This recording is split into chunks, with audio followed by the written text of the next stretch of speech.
It was 1 year ago, May 16, 2024, that the powerful Derecho moved through the city of Houston. This is one of the pictures from Cyprus that shows how powerful those winds were. The mangled power lines out in the city. I remember working that morning, and we did have a severe weather threat. And I remember talking about this, how there was an enhanced risk of severe weather. On a scale of 1 to 5, that's a 3.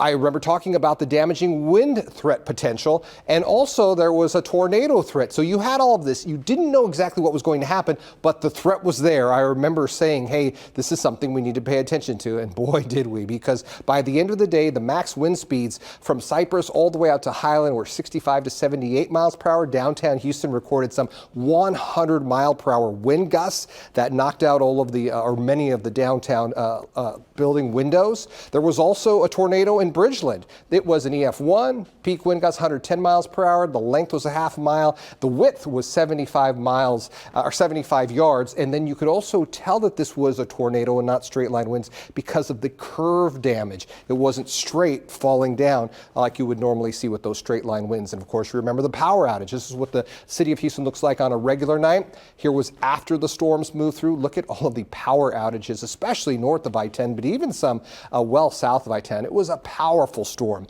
Here was the radar at 5:08 in the evening, and you see the bowing here. This is when a lot of our phones were going on, and if you were in the city of Houston, there was absolutely nothing happening here. So a lot of people were looking at those alarms saying, what storms? There's nothing near us. But by the time we got to 6:30, here is that bow, and you have those severe thunderstorms that are moving through the Houston area. And by the time we got to 10 o'clock at night, here's the Texas-Louisiana state line, Louisiana, and that storm, it's holding its strength, is now out well to the east of us. And so whenever we talk about a derecho, it's Spanish for right, which is the noun, and straight, which is the adjective. Again, those straight line wind damage, so those winds fall straight down to the right. So scattered storms form in a moist environment. That's the number one thing that happens first. And then the second thing is these storms become linear. They become straight, and they're likely already at this point severe in nature.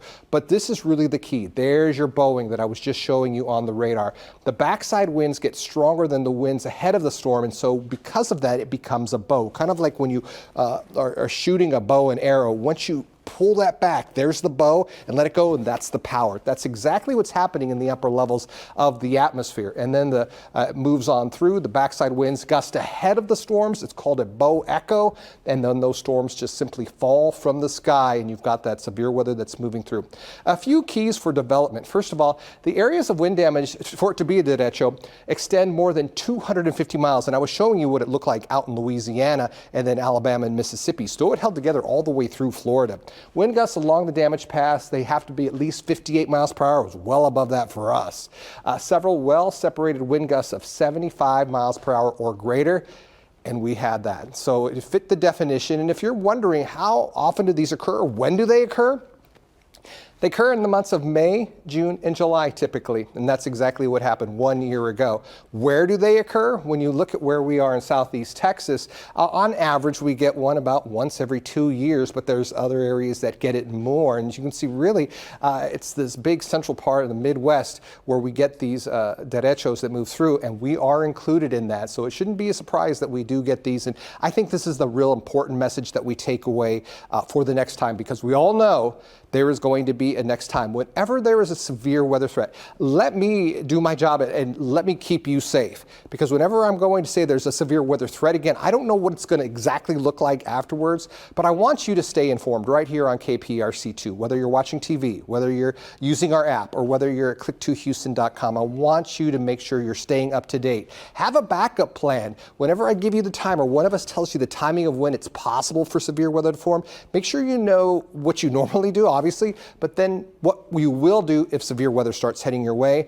and then enable alerts on your phone. I know a lot of us have turned those off because of the amber alerts or the silver alerts, but during severe weather, make sure you do enable those. Put those back on. You can turn them off after the storms move through so you know what the city is planning. And also, when we have our app and we send out those notifications that this is where the storm is, here's where it's headed in relation to you, it's so very important that you are up to date, because again, my job is to keep you safe. So let me do that when we have these severe weather threats.